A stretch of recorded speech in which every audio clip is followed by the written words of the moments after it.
Do you want to bring balance to all the wireless radiation fields in your life, including 5G? The Omnia Radiation Balancer is a small sticker you can stick on any device. It changes the state of the field and creates a new resonance between the wireless radiation and your energy field. On the link below, you'll see all our testing results that show how the body responds excellently once you've made this change in your life. And here's a special offer for the Journey to Truth crowd. Just enter the word truth in caps at the checkout for your 10% discount. It's easy to bring balance back to your body with the Omnia Radiation Balancer.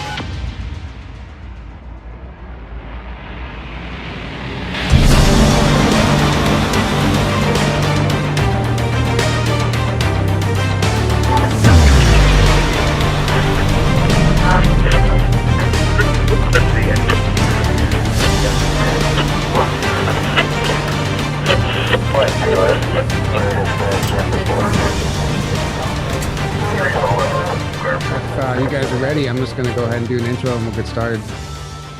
Yep. Awesome. All right. Hey guys, welcome back. Before we get started this week, you guys may have noticed online we officially announced our conference and tickets are on sale. And Johan and Jodi, who you see now, are going to be speaking there along with many others. The information for all that is below secretspaceconference.info. That's not until May of next year, but get your tickets early because it's going to be a lot of fun. We're super excited about it. Great lineup. And we really wanted to build a case for this secret space program, the reality of it. So we got whistleblowers, physicists, ex-military, hypnotherapists, all the above. And we're going to just try and build a case for the secret space program for the people who may not be aware of it. And just to keep the information going. Anyway, tonight we're joined by Johan and Jodi, and I don't even really know the full story on how you guys found each other. If you guys don't know, Johan is a SSP whistleblower and Jodi herself is as well. So we're going to find out from them how they found each other. And then they have some shared memories from being in the programs together and then individual memories, obviously. So welcome to the show, guys. Thank you. Thank you for having me back. So nice to be here. Total fan. Yeah, thank you. Thank you. Thank you. So just for the people who don't know, let us know how you guys found each other and how this all started and how you guys ended up doing what you're doing now. Let me start first. Yeah, go ahead. Okay, so for me, the way this started, ironically, was in 2019. For those of you that remember the Quantum Red Pill Cafe videos that were out and about on the internet, on the intertube, I do. YouTube. It was interesting because Ted Alexander, the guy that was hosting that show, he had me on a bunch on that show. And he made a comment to me during one of the videos. He said, "Have you ever found your divine counterpart? Because all of us were twin in the programs. Have you ever found that person?" And I'm thinking, what in the hell is Ted talking about? And what happened at one point, I knew that I still have quite a few memories that were still kind of suppressed or blank slated out. And I had been working with my guides and other stuff to kind of bring that stuff to the surface. And what ended up happening is as I was doing that, I had one particular memory that kept showing up as a dream. I thought it was a dream, but it was actually a recall of this individual. I was actually on a mission.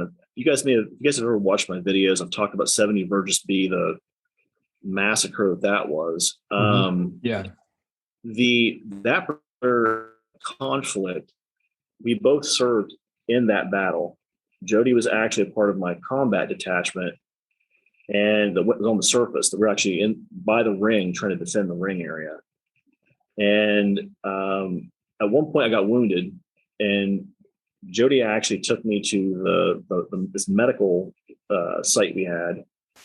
And the part of the memory I recall vividly was laying on this table with this wound on this side of my chest, on my left side, I guess, and her yelling at the doctor, either you fix his shit now or I'm going to cap you and find someone who can. And she doesn't use explicatives at all, by the way, in the here and now. But over there, she did. And Nice. in the memory, I went to get out of the bed, like I went to roll like off the bed, like off the med bed. And here and now, I literally almost head planted into my nightstand. That's how vivid the actual memory was. So I actually thought I was there. So the motor control kicked in, and I started to come out of the bed, and I literally head planted into my nightstand and hit the floor. Wow. And it was like 2 days later, when I finally figured out what was going on, I asked Ted, I'm like, dude, what the, and he's like, well, you may have just found your divine counterpart, whoever that person is. I scoured that particular memory for probably almost a month, maybe 2 months. And the only piece that I remember vividly was the voice. So fast forward to, 2020, I think, when you and I started chatting. Yeah. So Jodi has her own channel called Guided, Helping You Navigate Your Divine Journey. And I had heard about the show, and she actually was trying to get me to come on the show. And I started listening to some of the material, like the intros and stuff. And when I heard her voice, I'm like, oh shit, this is the same person. Like dead nuts on same person. And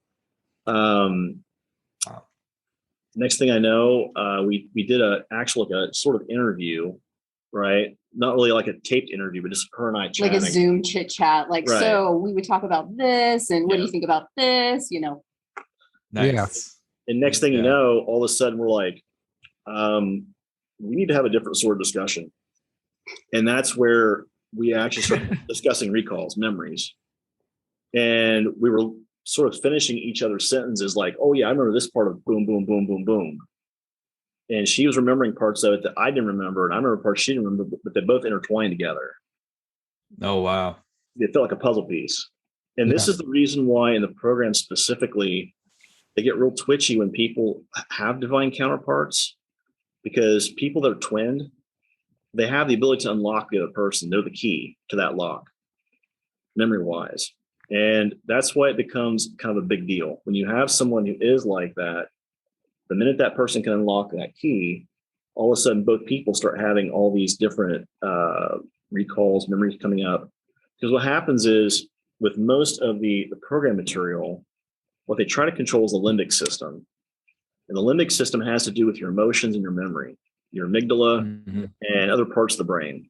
And that technology, that femtotech, is designed to essentially interrupt that stuff so you can't pull it up. And because you have someone who you have direct memories with, you hear the voice, you for example, you know the smell, you know the voice, you know the texture, the way the person feels. All of a sudden, it brings up all that stuff. And there's no way for that femtotech to override all of it. So, yeah, and that's the way it started for me. And there were a set of recalls that we had, probably 4 or 5 that was like right off the bat. Oh, yeah. Like he said, it's like a lock and a key. So it's like when you unite together, it's just like this flood. It's like fire hose. Whoa.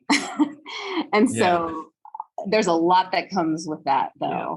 So, but on my end of it, so I saw, his interviews, but even prior to that, I had seen Anthony Zender's interview. Who we're both friends with. Right.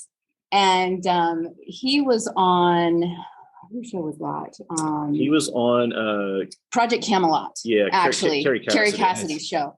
And I was like, wait, what is going on? And what did he experience? And I was just like, I've had some of those same experiences. Mm-hmm. So I reached out to him because I also wanted him on my show. And I'm like, okay, I am not going to say I was in the programs. I don't even want to admit to that. I feel like I would crazy town. Like that's what. But then he's like, okay, with what you're talking about though, Jodi, like just kind of open your mind and heart to it. The fact that you could be. Yeah. And I like, whoa. So I had to kind of like emotionally, spiritually, all that metabolize that, and kind of sit with that for a while. Cause that was just wild to me. So, Anthony and I were in conversation about a lot of this stuff. And so he kind of like opened that floodgate for me. And then all of these recalls started coming in and I was just like, oh my gosh. And it just was so palpable for me. And, then I started recalling the fact that, back 10 years prior, when I was having this regression session, this facilitator was saying, now, wait a second, you're telling me that you see this woman and she's in Paris, and she's like, the way I was describing it, she's like, I've never had this with a client, but you're describing a parallel life right now. And she's like, does she have a name? I said, yes, it's Victoria. And later, so fast forward, and I was like, oh my gosh, now I know what that was. That was a program recall. I was like delivering documents in Paris later on. So Johan and I figured out that it was a mission that we had done together. As one of my other alters. And that's the thing. I actually was physically describing her in the outfit she's in and what she's carrying and why she's carrying it. He filled in the puzzle pieces for me in a lot of ways. So I would start saying something and he'd be like, oh yeah, and you were doing this, and I'm like, yeah, exactly. Yeah. Yeah. So basically, Amazing. I fast forward, I saw him on Quantum Red Pill Cafe. Mm-hmm. And I was like, I know this person. I know his voice. Like, why does he seem so familiar? Like, this is crazy. So I went out on a limb and I'm like, I want him on my show as well. So the crazy thing is all these recalls started coming. And one of them happened to be where I was in this line of soldiers, basically. We were all in black and he was an officer. And I remember we were in line to get these shots in our arm, and it was like to upgrade. And I remember I didn't want to have it though, for whatever, I think it was like, I was afraid that spiritually it was going to do something to me that I didn't want to have happen. I just remember in the recall. So I remember looking at him and like telepathically, like looking at his eyes and just saying like, don't make me do this. Like, and so for some reason there was like this resonance, and in that recall, he's like, okay. And he grabs my arm and he's like, just come with me and act like you're in trouble, basically. And so we like bypass the other guards, the other like commanders. And he puts me in this like holding room and he's like, just stay there. And so he tells, the other officers like, no, I took care of her. Don't worry. And so that was like the first, recall. And then the one that Johan's talking about, where we were in that battle together, I totally let that doctor have it. What's crazy about that though, is I always remember I'm always on his left side. And what's weird about that is then on the med bed, I was on his left side. Like I actually went onto the med bed and laid there for a while because I was like freaking out that I was going to lose him. So there's just like all these things that happen. So in real time, 3D time, I reached out to him. I told him about some of these recalls. I said, this guy's going to think I'm totally crazy. And I'm like, but hey, I put that out there. We'll see what happens. Yep. And I didn't hear back from him for like 2 weeks. I'm like, oh my gosh, he thinks I'm crazy. So I like reached out again. Understand the level of emails that Ted and I were getting. I mean, we were probably getting close to 1,000 emails a week from those videos. Wow. We're talking an insane amount of emails coming in. And I'm trying to filter through all this stuff. And you guys know how this is. And you get emails to your guys' show, right? Oh yeah. Oh yeah. You get some emails, you're like, okay, this person's real deal. This person, what the hell are they smoking? And what is this email about? I can't even read whatever language that is.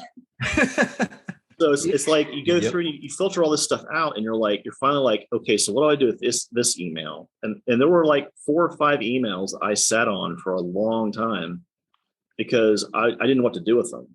And so I reached out again and I'm like, just wanted to follow up. Did you get that email? Like, just tell me yes or no, or hey, if you think I'm crazy, Ted, just, whatever. Ted's the one that kept kind of pushing me. He's the one that kept kind of pushing me about this. He's like, dude, maybe you should check this out and see if maybe you triggered somebody. And the minute he said that, I'm like, oh man. So, and that's the thing that people also don't understand about a lot of these disclosure videos that we do. We inadvertently will wake people up regardless of what they want to be awake or not, whether they want it or not. Yeah. I've seen it happen multiple times. I mean, that's how it happened for almost all of us. We're not asking for this stuff. Something you see activates something in you. And And then there you go. You're not going back to the old way. And so before we get any further, there's something that I know you've talked about when we had a Q&A roundtable, Johan, before, and talked about, the divine counterparts, but you talked about how they put you people together as children. Yes. So that you create a bond. And then when you eventually reconnect, I don't know, in this lifetime or even in the programs, there's that knowingness there. Yes. Is that the case for you guys? Yeah. And what happened, and the thing is, a lot of these memories showed up for us later on as we started doing more of the internal work, the self work, trying to get ourselves kind of healed, I guess you could say. One of the first memories I had of that, and my poor wife, she thought I was actually having some sort of epileptic seizure the night I had this particular recall. And I've talked about this recall with Misha Johnson and some others, and they kind of confirmed the baseline facts of what was going on. But the story basically goes that in that particular memory, it first showed up, and this is something else people have to understand. Many of the recalls you're going to have a screen memory first. Do not listen to the screen memories. You have to get past that. Yes, I want to talk about that also. That was one of my questions, but continue and then we'll get into that. So my screen memory for this particular recall was these three clowns walking up. For some reason, I've never been scared of clowns ever. But in this particular video, I'm watching these three clowns and I'm just scared to death of them. I'm like, what the hell is going on? Why am I scared of clowns for? The very first time that Johan ever showed up in my head where I could actively hear him, he said, do you want to know the truth of what happened to us? And I said, well, yeah. The next night I had that dream again. And this time I started shaking because he was letting me experience being electrocuted inside of a cage. I see his hand kind of come across the memory. And instead of it being clowns now it's three Dracos standing there talking to a bunch of scientists in white suits. Wow. Okay. And at that point, I'm like, oh shit. And I'm like a little kid. I'm like 6 years old in this memory, right? Oh, and wow. As I'm standing there, they had groups of 20 kids, and each 20 had basically 10 pairs in it, 10 command pairs, they called them. And this is where they intertwine you, they train you. So some of our first memories as kids was I had another female that they had tried to pair me with, and she absolutely was not into it at all. And then they bring in Jodi, and Jodi's at this point 4, I'm 6. Okay. And all the powers that be were like, oh my gosh, what are we going to do? Yeah. These pairs are not working. They're not resonating with each other. And what they did was they actually tried with us specifically. They tried having us play with toys first to see how in sync they could get us as kids. Mm-hmm. And with Jodi and I, what happened, the memory that I told her about was this truck. And she actually finished the memory, which is really weird too. But we were playing with these trucks, and she would literally drive her truck to wherever my truck was going. She knew instinctively, like psychically, where my hand was going to go with the truck and how we were going to play with the truck and what we were going to do with the truck. So like anticipation and telepathy. Yeah. Precognition, a bunch of stuff. It's so crazy. So it's the twinning, effect and what they do, the pairing, twinning effect. They give you an injection, by the way, as they do this to amplify your psychic skills. And as that injection takes hold, what they're hoping is that it embeds a certain level of that trauma bonding with the person you're trying to bond with, right? That's how twinning really works. It's a mixture of chemicals and the actual bonding process.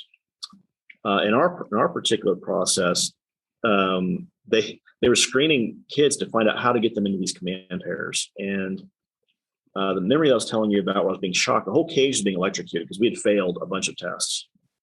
And at that point, these three Draco walk, and one's a white royal.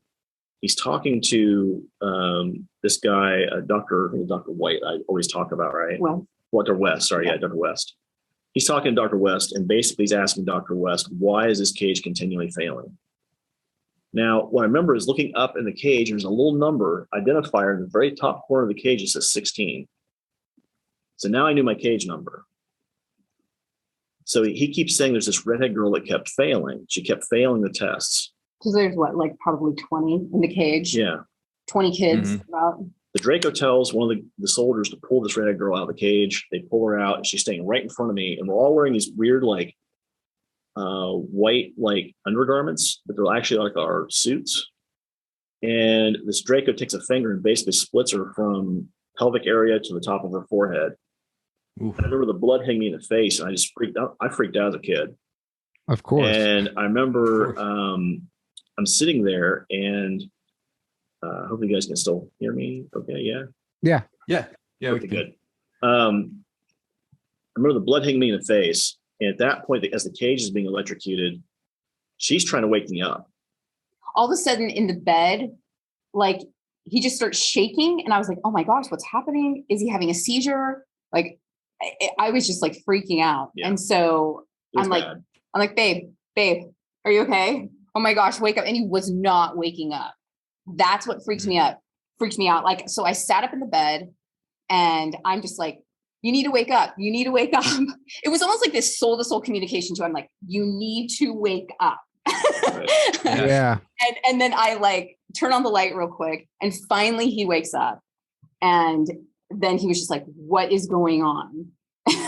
and basically that shaking was in the recall, and what he was seeing and going through was he was being electrocuted. The cage was being like, he was being shocked. So that's the very first shared memory we had. And I actually described the girl who I was paired with in this memory.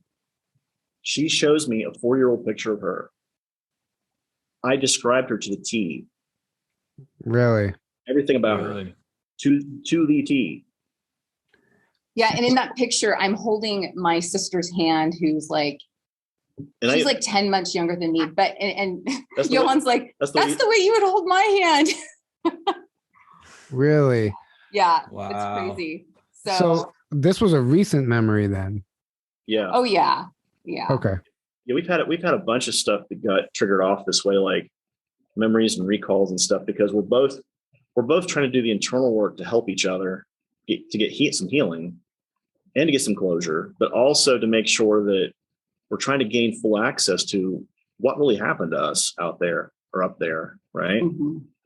And that's the thing that people don't really want to do, in my opinion. They want to talk about the trauma they've been through, but they don't want to talk about how they get through it and actually get healed from processing it. Yeah. Right? And kind of like QHHT, quantum healing hypnosis therapy, as you have these recalls though from the programs, you can actually figure out how that can help you here in this realm. Right. So like, for instance, Johan had a recall just from last night. Was it last night? And basically it was the answer to the root of something that we're going through right now. Yeah. And it's like, oh, well, that completely makes sense. Yes, 2 nights ago. And okay, well, that's a big hint of how I can clear that, you know? So it's also just real quick to go kind of like rewind as far as like when I reached out to him and told him about your recalls. He sat on the email for like 2.5 weeks, almost 3 weeks, finally got back to me.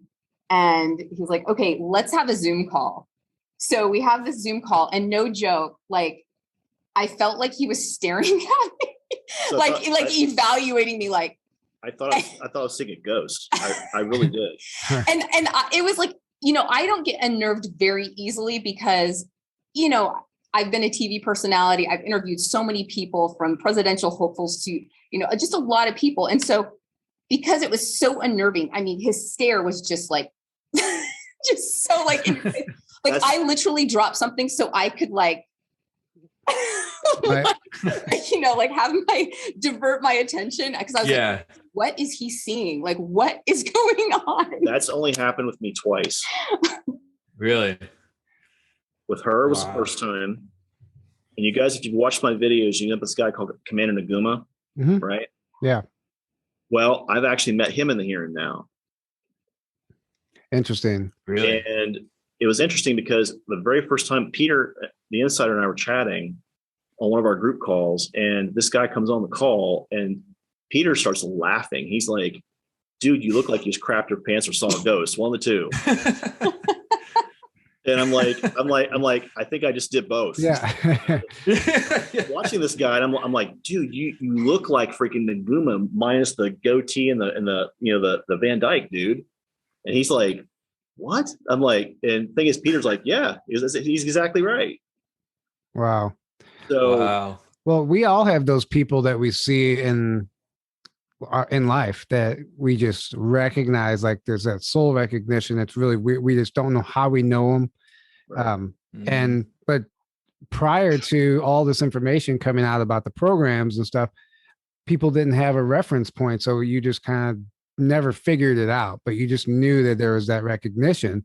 Right. Now that this information is coming forward, people can actually start connecting the dots, and to where before we really didn't have availability to this information. So it's interesting.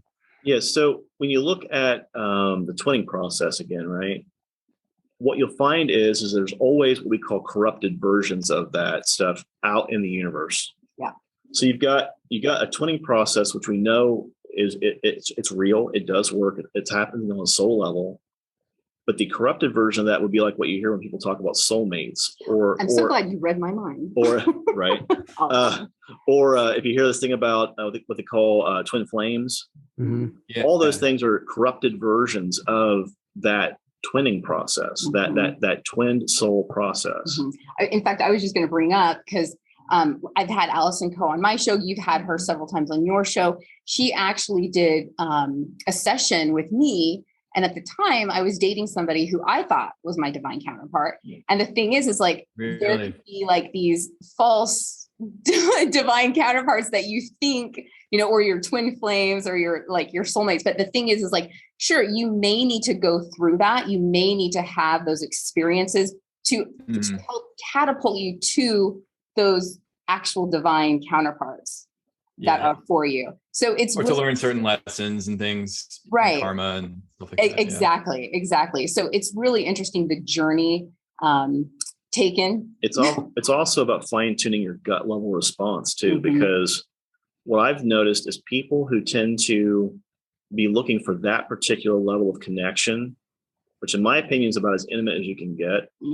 Yes. And it brings up a lot of stuff that sometimes people don't want to deal with. I mean, for us specifically, I mean, yes, I'm lucky that I married the person who is my divine counterpart.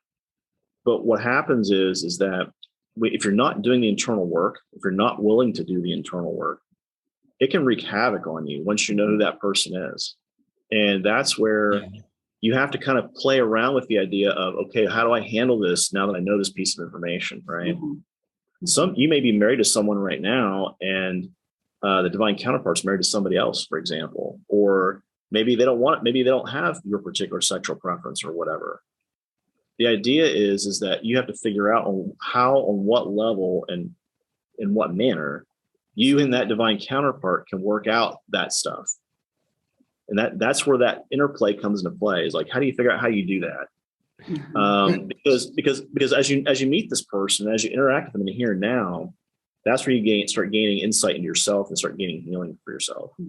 So what you're saying is sometimes your divine counterpart may not be somebody that you can marry. Correct. Okay. Yeah. It might not be, maybe it's not meant to happen in this lifetime. At the same time, so you could be with them in a different realm, even though, or in a parallel life. Sure. Of course, that could be challenging if you're not able to be with them. Yeah. I mean, I think that is the case for some people, because I know people who actually claim this, and who knows, but nothing's black or white when it comes down to it, Right. Yeah. Were you going to say something, Aaron?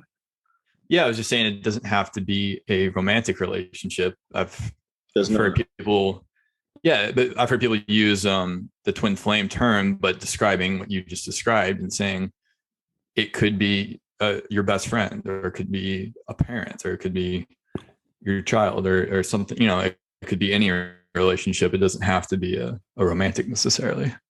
So that lines up. But what ends up happening in each of those dynamics, the question you're being asked is how can this other person help you on a soul level? How can this person help you do your healing? Right. In my respect, I have my wife, the person who I am closest to, most intimate with, my best friend, my partner, my lover, all that stuff. And what ends up happening is that in that particular respect, it causes both of us, it brings up all of our insecurities every thinking time. It brings up insecurities. And what that is the universe asking you, do you still really want this insecurity or not? Mm-hmm. Yeah. It's basically shining a light on areas where you're still doing the alchemy. Right. You're going through the refiner's fire to smooth out those rough edges.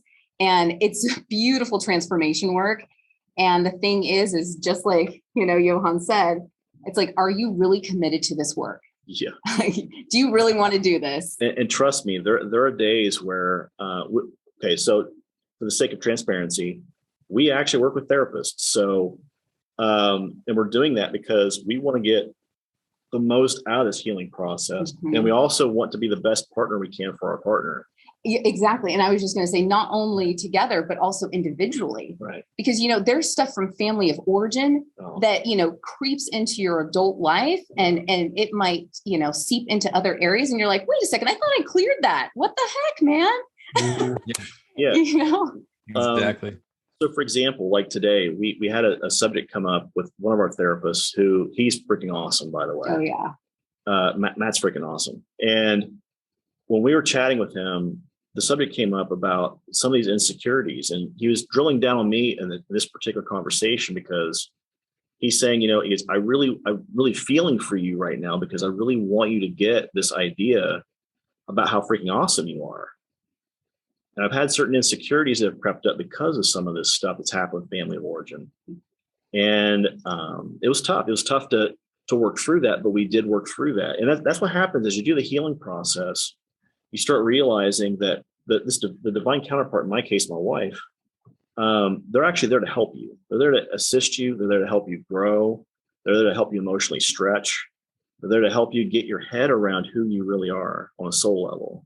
And we also want our clients to know in full transparency, like just because we're helping them along their spiritual journey, that doesn't mean like we're like the end all be all, like, right. We're like some guru. No, we're facilitating, helping them with their journey as well. And I always believe you are your own guru. You're your own authority. We can help facilitate, but we can also shed light on the things that we've gone through and we're still going through because, we're doing the work. We're still doing the work. I think forever we'll be doing work. And I hope everybody else will be doing work because it is a practice, literally, sometimes moment by moment. So when you guys refer to family of origin, that's just a term I'm not really familiar with. So family you grew up in. Okay. I figured, but it can be biological family, but a lot of times it's the family who raised you, caretakers, who gave you the behavior they gave you. I got you. Okay. Exactly. The people that were your caretakers helped form. There's this term imago that your image, right? The image, or as we found out, there's also a Latin term which also means echo.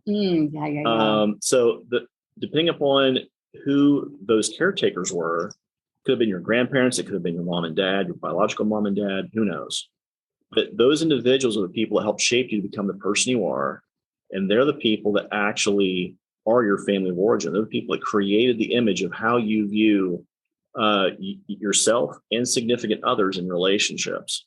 And oftentimes they program us, whether they were in the actual programs or not. They help in programming us and giving us those limiting beliefs. And we have to kind of shatter those and be like, no.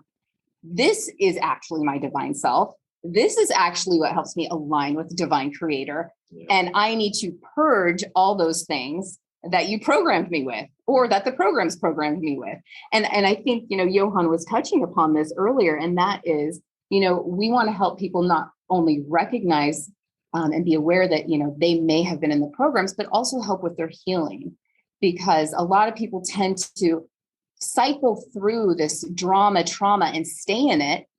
And just kind of like marinate in the fact like, oh, this was my experience in the programs and really just rehash rather than, okay, great, you were in that. What does it teach you? But what is it teaching you and how are you healing that so that those aspects, those altars, all of that can come home and you can reintegrate all of that?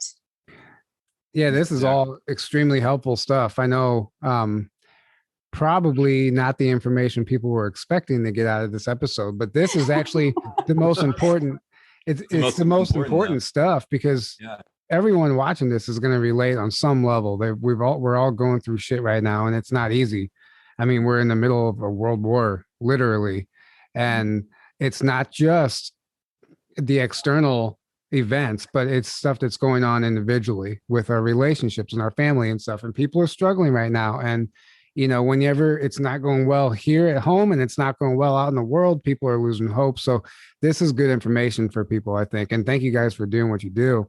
Yeah. And Tyler, to your point, you know, the external is a reflection of the internal.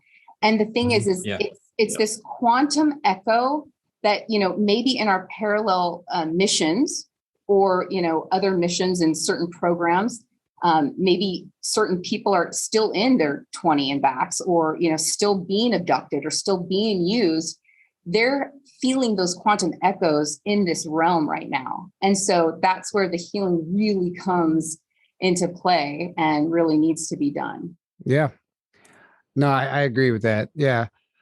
Going back to your memories, there was a particular incident regarding a bus that you guys have shared before, and I found that fascinating. I caught one of your Facebook lives, and I was wondering if you guys could elaborate on that a little bit.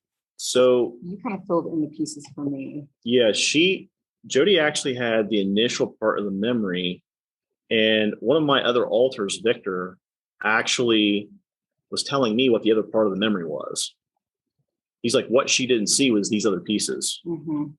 So the way the story kind of breaks down, and we're actually still trying to figure out what the exact location is, by the way, because we looked on maps and stuff, and we believe it was probably, we believe it's South America, probably in Venezuela, maybe near Cartagena, but we're not quite sure because some of the landmarks don't quite fit, but they do sort of. Mm-hmm. But essentially in that particular mission, it's weird because Kruger had essentially been tasked by a Russian group who worked for Vladimir Putin to essentially go down and assist with a government issue down in Venezuela. They were acting as emissaries basically for Gabriel Kruger. And we, Victor and Victoria, got tasked with going down there to deal with this mess. We call it the mess. And in this particular mission, part of the mess was they had an individual who was essentially acting as a political operative for a group against the local government there in Venezuela. And what had happened is that we were trying to find the gentleman on the bus. Her group, Jodi had 4 people, fire team on the bus looking for this individual, trying to locate him, trying to isolate him on the bus, i.e. try to take him out quietly. And Victor, who was a known sniper and a known assassin, was basically, he was waiting. He was given what they call a red line. In other words, if that bus makes it to this point, I'm taking the bus out regardless. We had talked this over in the mission briefings. Her people knew.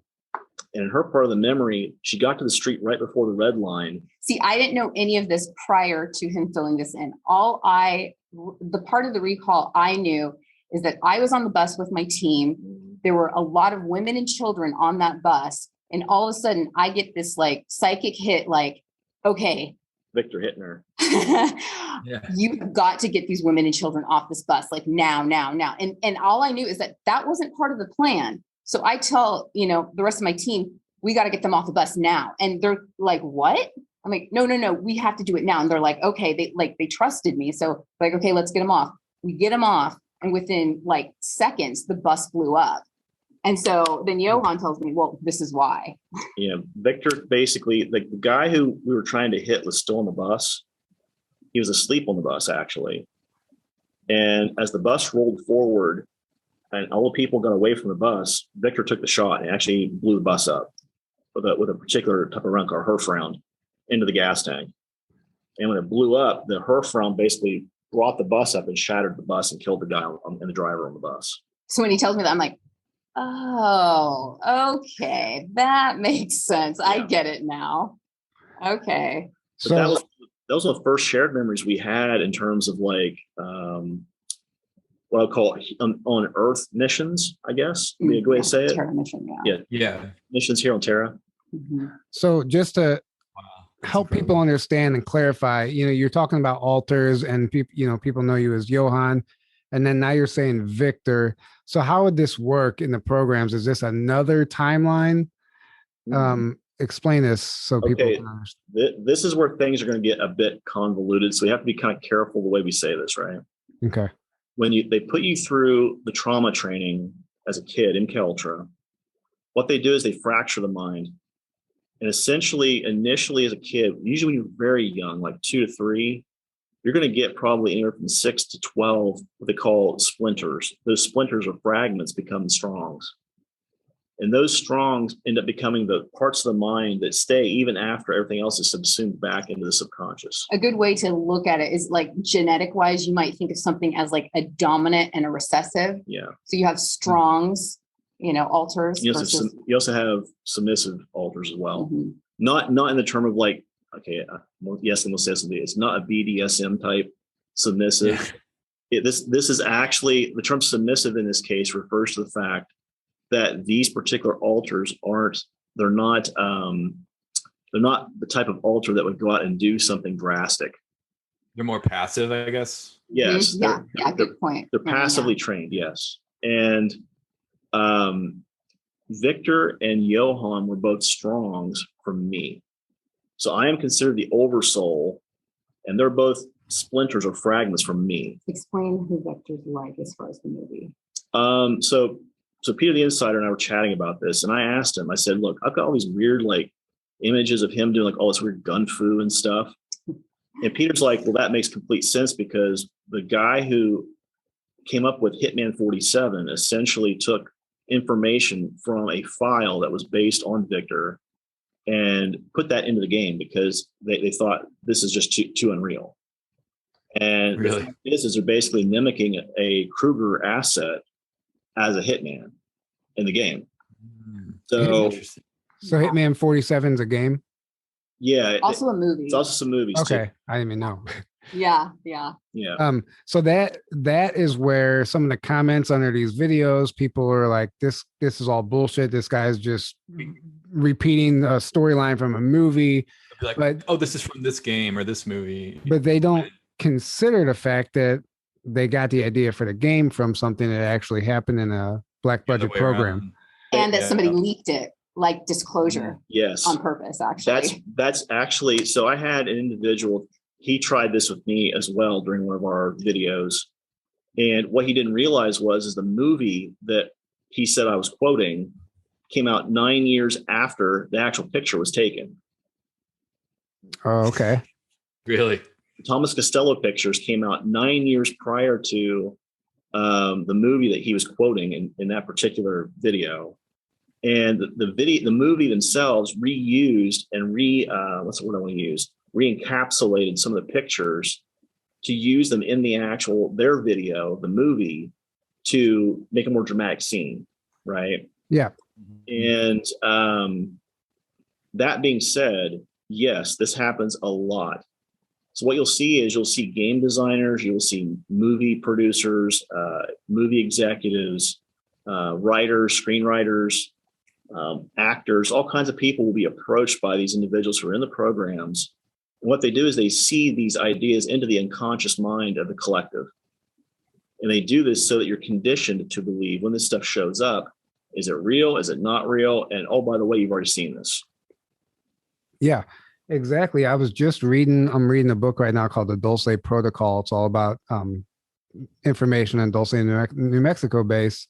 And there was a movie that was created, I forget what year. I don't even know the movie. I don't remember much of it. But either way, this guy like depicted these characters and all of this stuff that ended up, he didn't know that he was a part of the program. But he thought it were his own imagination.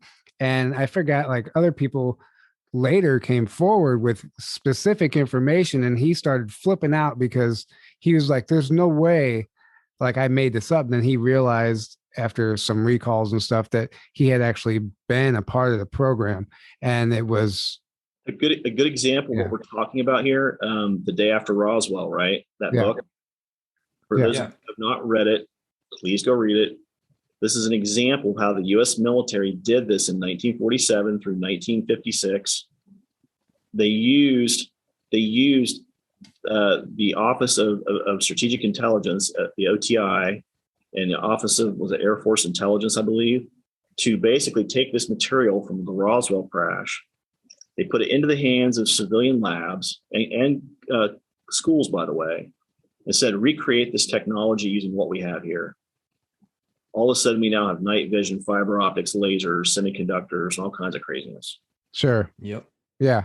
So, yeah. I mean, like, you don't have, like, we understand how this works, but the skeptics out there, they like to flip it. And that's why it's worth breaking down and actually analyzing this stuff, because, like, the video games, for one, like, even Call of Duty, I think, and whatever game you've mentioned before that actually depicts Kruger and shows their logo. What game was that? That is called Mirror's Edge. Mirror's Edge. Yeah. Mirror's Edge Catalyst, yes. Yeah. I mean, so yeah, I mean, you've also got people that have studied this stuff in depth. One guy, Fritz Sprigmeyer, he wrote a book about this, how to create a program to eliminate a slave. Now he took it from a much more, what I would call a much more Christian stance, which is kind of weird to say that in terms of the programs, because any religion can be used as a cover or screen memory, and he's taking it from that stance, so it's kind of weird. The other guy that I was just there trying to think of what his name was. There's another gentleman too that also wrote a book about this as well, which I have to get back with you on that title, but these two books that came out, essentially, these guys went through the whole programming sequence. How does it happen? How do they do it? What does the trauma look like? What do the cycles look like? What do the constructs look like? Who can do it? Who can't do it? And of course, if you're people like us who've been in these programs, when we start reading this material, we start noticing like these weird little similarities that start showing up everywhere. Like, why does this one particular person always use these certain words? Or like in the interview that Jodi did, she had this guy from France call in. He started using some of the keywords on the three people on the call. It was crazy. Really? Yeah. And those are activation words. Yeah, they were activation words from that book. Yep. So did he know, was he intentionally doing it?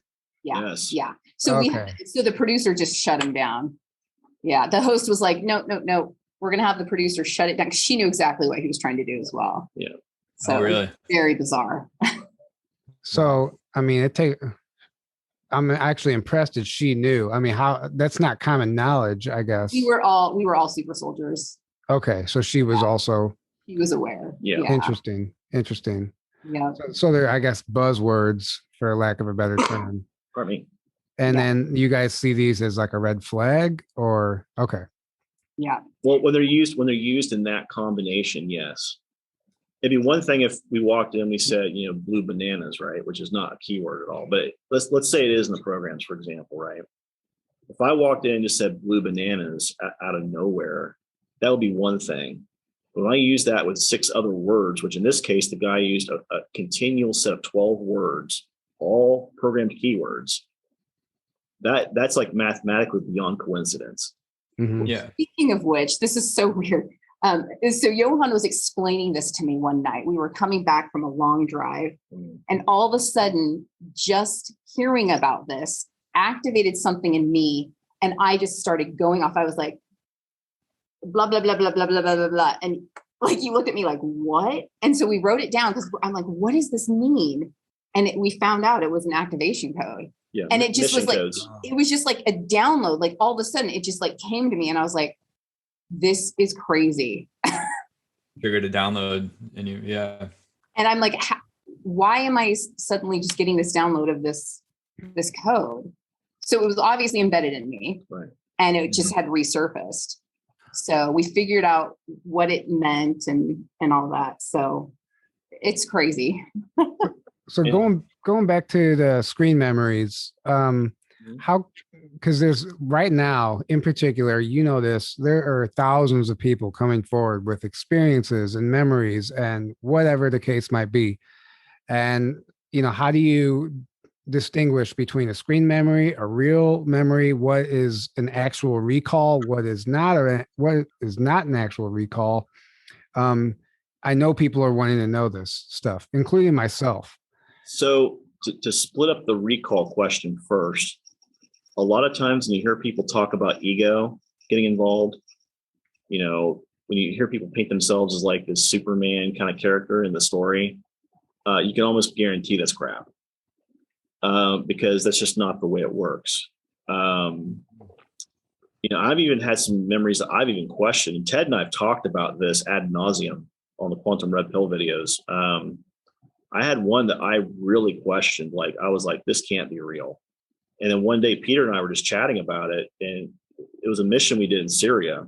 And Peter and I served in the same fire team. So that's how Peter the Insider and I know each other. And as we were chatting, he's like, we have to talk about this for a minute. And he starts like going through this whole rendition of what happened. And then he gets this part where this is the part of the memory I actually remembered. And he starts talking about it. And he goes, that was the coolest thing and the dumbest thing I've ever seen in my entire life all at the same time. And it was basically me creating this shield effect and stopping all these bullets from coming in. And Peter was like, dude, you should not have done that in front of the civvies. They saw you. And the fact is, we talked about that on our show, I believe. Yeah, you've brought this up before, but that's a prime example where I didn't believe the memory at all. I thought it was complete and utter crap. And Peter's talking about it, and he said it the exact same way. And all of a sudden, it's like, okay, so he saw the same thing I saw, and that means it can't be crap. Yeah. The collaboration being one of them. If anybody else, can fill in the blanks. And then you talked about like if you smell. Okay, so this is on screen memories, right? So let's talk about this for a minute. The biggest indicator that I've found for screen memories where they tend to be false is when they're missing something, that a typical sense that you typically are very strong in. So for example, let's say, you touch something and you don't have any tactile senses coming back from your fingers, right? Or let's say you're in a dream and for some reason you can't smell anything. Or let's say that the visual stuff looks too almost like you're watching like a new remake of Star Trek or something. They have like all the chroma glares and the chroma bursts and all that. Again, not real. That's off about it, basically. Yeah, it's like the audio, for some reason you can't hear the audio, or the audio is really super muffled or changed, right? Also, if there's the movie, if any of you have seen Bloodshot, there's a simulation in there where they're doing the simulation over and over and over again. Well, the main character, he thinks it's for real. And oftentimes they do this in the programs where they'll do simulations, but we think it's real. Now, what gives it away, though, that it's a simulation is on the table. What is it? A gun there. And then in the next one, there's not a gun. Right. But he goes to grab it and he's like, wait a minute, it's not there. So a way to kind of delineate between it being memory, a simulation versus, something real. In that particular case, the muscle memory was stronger than his brain being wiped from the actual memory that they try to plug into his brain, meaning the screen. So now a screen memory, essentially the way you're describing it, is more of like actually watching a screen, like a movie, and you don't have the senses. It's not tangible. And so that's a good indicator. A lot of times when you're getting blank slated, they will put screen memories in place to block any sort of recall from ever happening. I had 3 different screen memories put into place. The lady who did my PHR sessions, Connie, when she was working with me, she had to pull those screen memories out. She had to basically delete them. And when she popped the last one, that's when all this other stuff started pouring out. And that's what happens a lot of times with people. They'll have that one memory that once they pull it out, they find it's false. All of a sudden they realize, well, okay, then that means this other stuff. Well, what about it? Right. Mm-hmm. And usually there's some little piece of information in each of those memories that kind of links in a chain. Yeah. So screen memories for me also, they utilize like family members or friends. And when or things you're familiar with, things that let's say that you have a particular phobia, they may use that phobia in the screen memory. That way you're scared of actually having the memory. Yeah. So it'll block some piece of information that they don't want you to access. Or even like Johan was saying about the clowns. He's never been afraid of clowns, but all of a sudden he was afraid of clowns. So an example of this, I knew of a gentleman who was having some beta programming issues, right? What we call beta programming problems. Mm-hmm.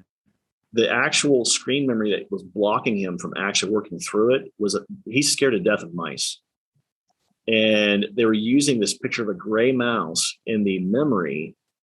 Every time he tried to pull up this piece of information, this gray mouse image showed up, and he would literally have go to like a catatonic state for like a minute and a half.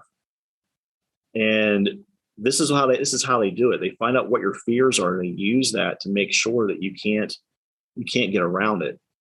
So you basically have to go through it. And that's where working with someone who's a good therapist, or for example, we're getting our QHHT certifications. For somebody who does that sort of work, or let's say you're someone who's a hypnotherapist or someone who's a psychologist, psychiatric specialist, any of these people can help you do that work. But you have to have someone who's willing to help you go through the process of getting through it. Mm-hmm. Or even go back to, like, for instance, I've had a traumatic incident in childhood, a couple of them, where when I went back and actually looked deeper into them, I saw that there were actually Draco near, like, for instance, my mom. Right. Because I was like, why would my mom do this? And it wasn't actually her. It was like a Draco being that kind of almost like slipped near her, into her. Interestingly enough, again, this is where having your divine counterpart in place comes into play, because with us, Johan was the one who actually was talking to Victoria, her alter, saying this is what actually happened. And when he activated that memory, all of a sudden she was like, oh, wait a minute. Yeah. So I guess the biggest thing is sometimes, if you have a QHHT session or something comes through, I wonder sometimes, and I know this is, we actually just covered this in the last episode as well, but how do you know sometimes it's not just your imagination? Like, how do you know you're not just making something up? Go ahead. It's just confusing to me because there's certain things that have come through on my end that if it's true, it's profound, but I stop myself all the time. Like I can't go and share this publicly because I don't actually know. And I'm like, did I make that up or was it real? Do I just have to trust myself with this information? I think repetition too. Like I noticed that throughout life, when I've had either repetitive dreams or repetitive feelings about it, or it keeps resurfacing somehow. Yeah. Whether it's either in a dream or an experience, or certain people come into your life and they start talking to you about that certain subject, you're like, oh my gosh, really again? Or they'll use a phrase, a word, or a sentence that's in that particular thought pattern, that thought stream, and immediately brings that stuff right to the surface. And you're like, and I've actually, like, you can't make that up. I've literally said this to Jodi a few times, where I'll say, either A, you can't make this stuff up, or B, I'll be like, I'll literally look at the ceiling and be like, really? Because it's like spirit universe, your divine creator, basically putting it right in your lap, saying, you can't ignore it. You can't ignore this anymore. And that's, I'm actually just like realizing this as we're talking, but there is a particular thing that it's not only has it come through, but I constantly think about it. And maybe that's a sign that it's possibly real. The fact that like it literally is like what I think about it, even when I'm not trying to think about it. Yeah. Like, so I also do shamanic journeys for our clients as well, when they have certain questions. One exercise I did when I was in training for, shamanic studies is they asked us to partner up, and they said, ask somebody a question where they've had a dream over and over again and find out what that is, Well, I actually looked into a dream that I kept having. Now, when I was little, I was probably, 5 or 6. I kept having this recurring dream that I was on this ship at sea, and there were these like pirates who kept saying, okay, you need to choose. It was like this ship full of people. you need to choose who gets killed or who walks the plank and then gets killed, right? And it was like these pirates had swords, and it was like I was mortified, right? So it would get down to finally like my own family, and then it would be like finally my parent. It was just so crazy. And so I'm like, something is to this. Well, I realized it was a screen memory because they didn't want me to access the actual information. Mhm. And so it's like there's really layers to this. Sure. And there's something real to it. So Yeah. I mean, I have a lot of people have that. I have that dream, that recurring dream from when I was around 5, that it was the worst nightmare ever. And it would happen a lot. And that's the information that's coming through about what might have happened then. But that's for another time. It's just, I don't want people to understand it. What is what, because I know everyone's having stuff come through right now. And so. The reason why that's happening is that if you look at our planet, essentially we have 2 divergent timelines, and people are being asked to choose which one do you wish to be on. One timeline is the 3D timeline. One timeline is the 4D timeline. And these 2 timelines essentially, for all intents and purposes, it's essentially forcing humanity to determine, do you want to be in fear or ego, or do you want to be in love? Love being the 4D feeling, ego being 3D, right? Many of the powers that be that we've talked about in our videos, and you guys have talked about in your videos, those powers that be, they do not want us stepping into our 4D power. Because as we do, we start becoming more Christ-like. We start becoming more like our divine creator. And if we step into that power, we actually at some point can overtake the people who are trying to keep us down. Right? Yeah. Of course. Yeah. I've used this statement a lot when people say, well, how could you guys work with the Draco when you're doing these missions and stuff? And I keep using the phrase, well, prisoners work with the wardens and the jail keepers, don't they? And it's not like we really had a choice. Right. Exactly. But to Johan's point, though, those things are resurfacing for you, for so many people, because we're trying to purge those things that don't serve us. We're trying to get back to our divinity, align with divine creator, so that we can ascend to those higher densities. Right. Yeah. I mean, I agree. And they know us better than we know ourselves, and they know our weaknesses. They know where we're vulnerable, and it might not be, it could just be a feeling that they give us. Like there could be entity attachments and stuff that actually will, they almost disable you in a way. And they won't let you get into that heart space, or they'll always be tempting you with something that they know, a toxic habit that you used to have. They're tricky, and it could look like a number of things for each person. It's different. So it's just another aspect. Like be aware, like some things happening in your life right now might not, be necessarily you. It could be a force trying to stop you. Yeah. We're smiling at each other because we do etheric attachment removals for our clients. And we also, again, we just bring up the practice. Like sometimes it's moment by moment, and we have to ask ourselves, like, is this my energy, or is this something else? Is this an attachment, or is this somebody trying to get in my way, or is this me getting in my own way? So it's like, or why am I having this thought? Right. Is this my thought? And sometimes it's not your thought. And then that's where you have to know your power. And no, I do not consent. I know this isn't my thought. But we have to remember to do that. And as soon as we let our guard down, they're not dumb. They come right back, And what you'll see a lot of times too, is that if they know that the etheric attachments aren't working, if they know that the entrainment, which is what you're talking about, that pattern where memories, thoughts, and feelings are being essentially pushed onto us by the entertainment business, the news business, whatever you want to call it, if that entrainment gets broken, that's when they activate the other programming portions. So for example, you may see, for example, beta programming show up, right? Once someone's got past that, all of a sudden they start wearing these weird leopard prints all the time, and they start using sexually provocative clothing, and they start, acting in a certain way that, certain words might get thrown around in the room that's not appropriate. The reason why is because that beta programming is designed to do that. It's designed to lure people with the male or female wares, right? And this can happen on multiple levels. All these different programming layers can be activated by these individuals. I've said this before. We talked about Operation Slithering Snake at the MGM Hotel in Las Vegas, right? You guys remember when that went down, right?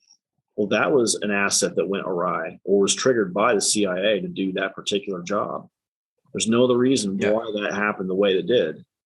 I've said this till I'm blue in the face, and I will stick to my guns on this one. It was an actual CIA hit job. I have contacts with DoD, and I talked to them about this, and because I had a spiritual download about how that went down, and I discussed that with them, and they would just deny it because they're in on the misinformation, basically agenda. They also don't want the culpability / liability of saying yes, we did that. Yeah, and you said you had you contacts in the DoD. Is that what you said? Okay, right. Yeah, they're never going to admit. Nope. That, and even when I said, look, I already know, we have bases on Mars. We have all this going on up there already. And they're like, what? Well, they're now coming out and saying that themselves. It's just like, you guys are just too much. Yeah. You're just too much. Sometimes I wonder if the information is so compartmentalized that some of the people actually don't know, and they believe the information they're being handed, That's true. That's also the case. Before he actually said this, right? When he first came out, he talked about the fact that you have groups who believe they're the dark tip of the spear, and they're not. I think they're the top. Yeah. And then all of a sudden they see groups like NWR, or what we call Nachtwaffen or Dark Fleet, and all of a sudden they get really pissed off because they realize they're not the dark tip of the spear NWR is, right? That's where those kind of conversations come into play. And the fact is it's exactly what you said, Tyler, about the compartmentalized information, right? When you have people who've never served in those particular programs talking shit about them, it really makes me scratch my head because I'm kind of going, well, how did you know that when you said you've never been a part of that? Just saying. Yeah. So It makes you wonder why they're casting those comments out into the world, right? They know they have an audience and they're saying this stuff because they know they can get away with it. Like, we know that there's a CIA asset who is totally in on the misinformation bandwagon. Yeah. And he has harassed us and so many others in the disclosure movement, like nobody's business. And it's crazy because we see right through it. And, we've done research on it. Johan has researched the fact that he has a crazy record himself. And I mean, his credibility is just in the tank. But he's getting paid by somebody else to do that. Yeah. Oh yeah. There's a bunch of those out there. Yeah. It's too bad we can't share names. I know. We have a few. Yeah, we that individual, I've done background research on this individual because I want to know who he was. I used to work as a private investigator, so I started digging up all this crap. And I want to find out, who is this individual? Who is he, and why is he being used the way he is? And the minute I found this information out, I'm like, okay, that kind of makes sense now. Yeah. I think I have an idea. We'll save that for off camera. So, okay, right now, so all these programs, all these people coming forward, they're adults, they're older people, right, who have done their time, they're 20 and back, and they're now coming forward, whistleblowing, whatever the case is. We hear about this Earth liberation, these bases being cleared out, maybe potentially the moon and Mars being liberated. If that's the case, do you think these programs are still continuing? Do you think they're still recruiting children like this and bringing them into the programs under slave conditions? Or do you think it's not happening that much anymore because of the... It's not. Ted and I have chatted about this. There was a directive given back when he and I were both in the programs actively. And originally they were abducting millions and millions of children a year. And we're down to like 1% of that now. So good. All the kids on the milk cartons in the 80s. Yeah. Yeah, exactly. Yeah. Exactly. The reason why they tapered that down so far is because of what happened on Mars. They knew that if they were going to disclose these programs out to the public at some point, they had to move all these slave and cloning facilities off Mars because they knew at some point when NASA lands there and they find these facilities, they're gonna be like, yeah, what is this? hey, right. hey, Bob, Yeah. Exactly. So that's where 70 Burgess B came into play. They moved all of that stuff out of system to 70 Burgess B because they wanted to make sure that they could still do these exchanges, but not inside the solar system anymore. So it's not happening as much as.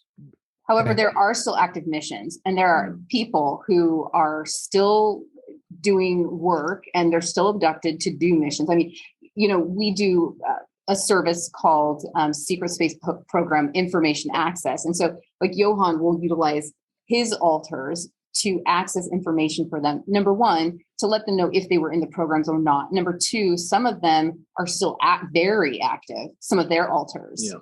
So. Mm-hmm. And just so we're clear, by the way, people ask, well, are your alters still currently being used in the programs? That question has came up to me numerous times.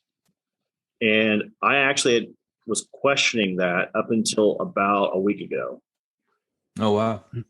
And what happened was we have Ring security cameras in our oh yeah, where we're currently staying. This is crazy, guys. This is hold on to your seats. This is like a story sort of thing, right? We actually had video of me stepping through the frame. Now, here's the thing, right? If you look in the bottom right-hand corner, it shows, the timestamp, the minutes and seconds, right? Mm-hmm. That continues to flow through the video the whole time. The background's completely the same. But what you see in the video is you see me stepping halfway through the frame and then I just disappear. Really? And the thing is, I don't remember walking through the frame. He doesn't even remember what he was doing. Like, first of all, you see him just looking down. He looks like he's in a complete daze. And he's just like walking with his head down. He doesn't normally walk like that, by the way. He's just like walking with his head down. And all of a sudden he disappears, reappears. And it's like, wait, what? In like seconds? Like seconds later? Like barely even a second, right? Like a couple seconds? I don't show back up in the video. And that's really? So it is nuts. Where my memory came back was me sitting down in a chair. Really? Now so this footage was recorded at what time? Overnight? During the day. It was during the day. Again, it was via a Ring security camera system recorded to their web servers, which is an Amazon cloud service. Mm-hmm. Now, a couple days before, or maybe even a day before, he was doing a particular mission. And he was also on a walk where a couple guys in white vans were actually kind of monitoring him. Then all of a sudden this happens on the Ring camera. I thought the white van stuff was kind of weird because I thought this can't be what this is, right? Mm-hmm. And then of course, literally like a day or two later, this video shows up where I'm like poofed. And I'm like, what the hell just happened? And the thing is, I didn't even see the video, by the way. I didn't even know the video existed until my sister walked in and she was freaked out looking at the video. She's not one who even necessarily believes in the programs. Right. She just brought it to his attention. Really? What the F is this? She literally walked in. She was freaked out. She's literally shaking, showing me the video. She looked at me, she goes, explain this to me. Wow. Yeah. Like she's like losing her shit. And she's like, explain this to me, please. I wonder what would happen if I had like some sort of camera set up like while I sleep or whatever, because the experiences I've had and other things, in a way, I'm actually scared because I don't even know that I would want to see if something happened, and it also, I remember in Corey's original testimony, he tried setting up cameras and nothing happened. You said the cameras always malfunction or the battery would die or they just wouldn't show up. If Or set up a camera. Exactly. So I wonder if you're better off not messing with it, but obviously yours is for a different reason. You're just a security system, not to capture something. Right. But that's super interesting. So then I guess that tells you that, you are still currently active. Well, and the thing is I talked to Peter maybe 2 days after that. And Peter's like, oh, hey, by the way, I activated your asset to use them on this particular mission. And you may have some recalls from this, so don't worry about it. Really? That's so wild. Like, I'm like, thanks, I think. And then I started having the recall from the mission, maybe a day or two after that. And all of a sudden he calls me up and he's like, okay, we need to do a debriefing on this because I need to know what you remember. And I started telling him what I remembered, and he's like, oh, you remember that, do you? And I was like, yeah. And he's like, okay. He's like, apparently the blank slate doesn't work on you very well anymore. I'm like, nope. This is why disclosure seems so impossible to the masses, because in order for somebody to comprehend any of this stuff who is totally unaware, there's denial. There's going to be denial. It's so fantastical sometimes that people won't comprehend it. It's so far outside of the programming that we're all programmed with of what reality is, who are everything. So it's almost like people have to be deprogrammed first, whether they do it themselves or, they get help. But and that's what there's all these walls up to this kind of information that, oh, this is ridiculous. This is crazy. This is impossible. And that's exactly what happened to me. None of this can possibly be true. When I worked with Connie, that's exactly what happened to me. She literally had to deprogram me first mentally. Yeah. And then she had to go in and actually fix what was screwed up to a certain degree. And then she had to allow my brain, my subconscious, to actually allow this stuff to come back to the surface again. What's that saying? When the student is ready, the teacher will come. Right. And so it's like, I feel like there's certain movies, there's certain there are things out there where there's not only soft disclosure, but then there's also hard disclosure. I mean, even that movie Tenet that was out recently and Bloodshot, I mean, those movies have some pretty hard disclosure in them. Yes. I mean, I had one of my recalls confirmed through watching the first part of Tenet.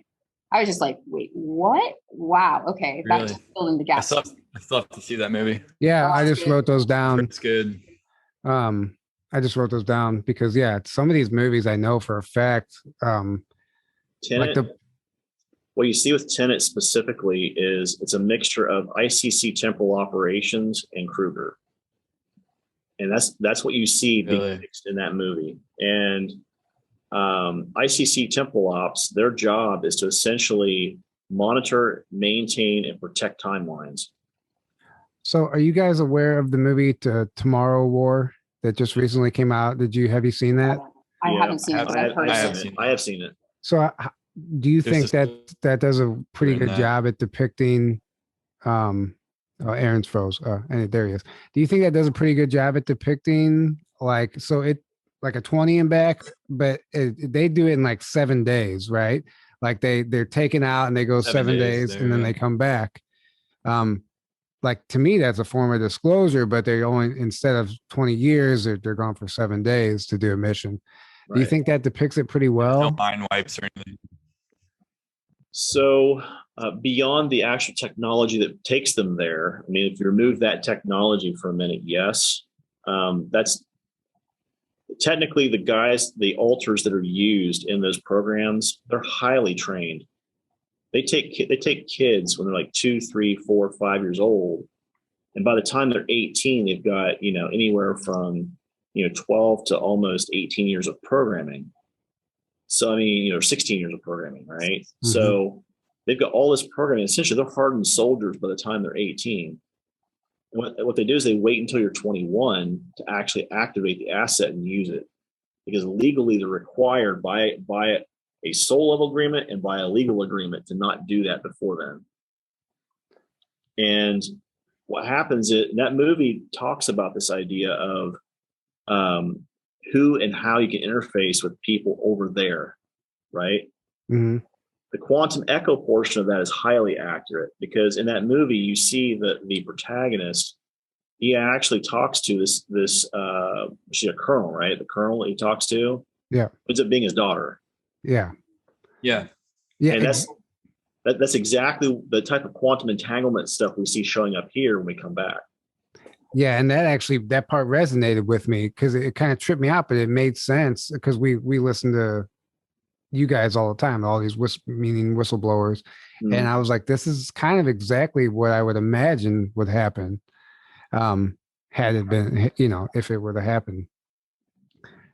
So anyway, I just think it's interesting because like there's tons, like the technology, like you said in that movie, that's like obviously ridiculous. Like they would never send anybody and just drop them out of the sky or whatever, but maybe they would. Also with that movie, to me, because the temporal thing, because they realized, because they were like, we never ship disappeared one day, and then they realized their ship was buried under the ice in like Russia or something. So like basically they're 50 years back in time, and then they go take out the ship or take them out then, and that wins the war. So it's almost like they disclose the temporal war that's, I believe, is currently happening as well. Yeah. Where Aaron, you're breaking up. There is, the war is temporal. You're breaking up a little bit, Aaron. Sorry. Just FYI. But I think like we got what you're saying. It depicts like the temporal war, which is actually what's going on right now. Yeah. Which I'm actually curious. Yeah. I'm actually curious to know like what your guys' thoughts are on this like galactic war that's taking place right now. We hear all kinds of information coming through about, the Dracos are almost defeated, or there's still a battle going on. They haven't been quite taken out yet. Like, what are your thoughts on that?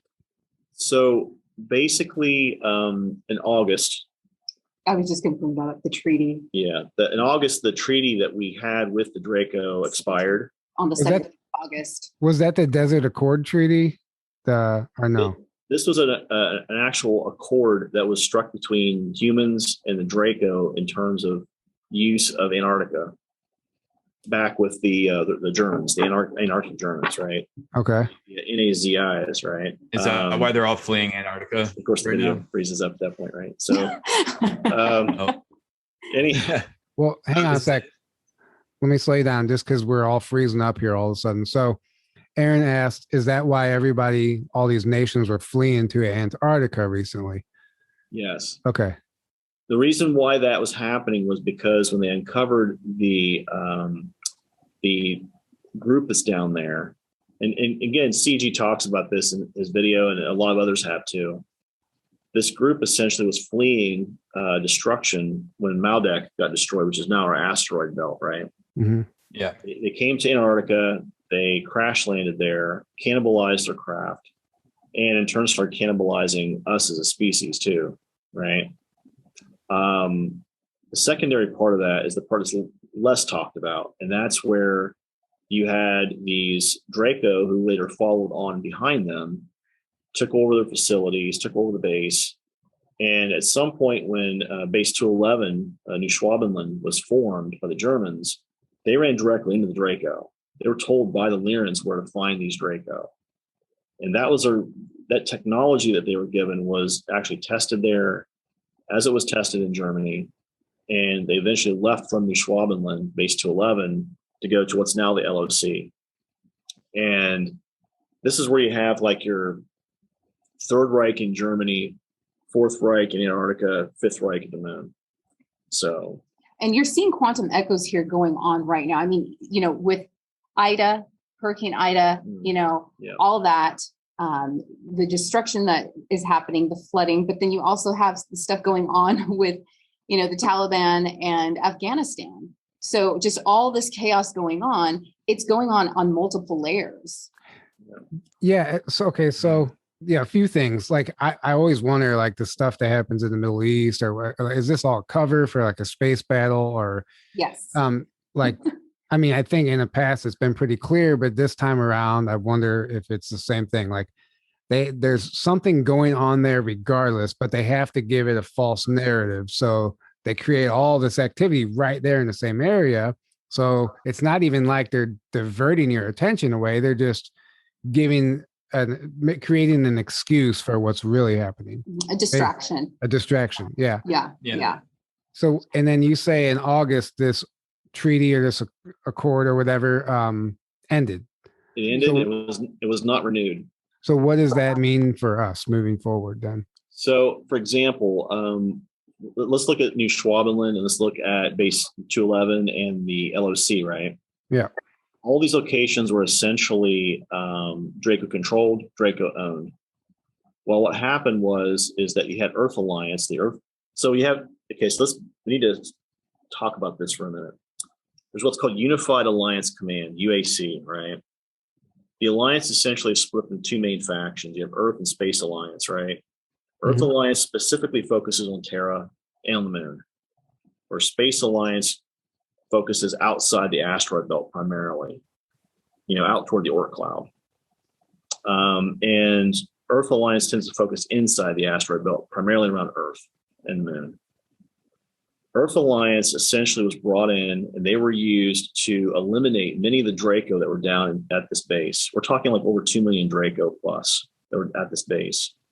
Some did survive, some did escape, but it was essentially a wholesale massacre at the bases that were down there. The reason why this was done was because once that treaty ran out, Earth forces wanted to make sure that Draco could not get a foothold there, legally speaking. If we removed the occupants from there, we would essentially evicted them from Earth, right, by force. And that's essentially what they tried to do. Now, what happened was these Draco flee to the LOC, and while they were there, that's when they started negotiating with the Terrans. And there's a lot of speculation as to what happened at the LOC. I haven't heard anything yet in terms of what happened, but I know what happened on Earth. I know there was a major strike. Earth Alliance brought in ships, they brought in teams, and they hit that area really hard. And they wiped out a large percentage of the Draco that were down there. That's great news. And that lines up with what we've been hearing, and it makes sense. And we've even heard like some of the actual Nazis that were still there, the Germans. They're only referred to as German-speaking people, but they were leaving to Argentina, which would make sense because that's where we. Red line. Yeah. We know that's where they also once had a stronghold and bases. I don't know what's going on there now, but it's all good news, even though things look horrific right now on the surface and nobody knows what the hell's going on. It's confusing.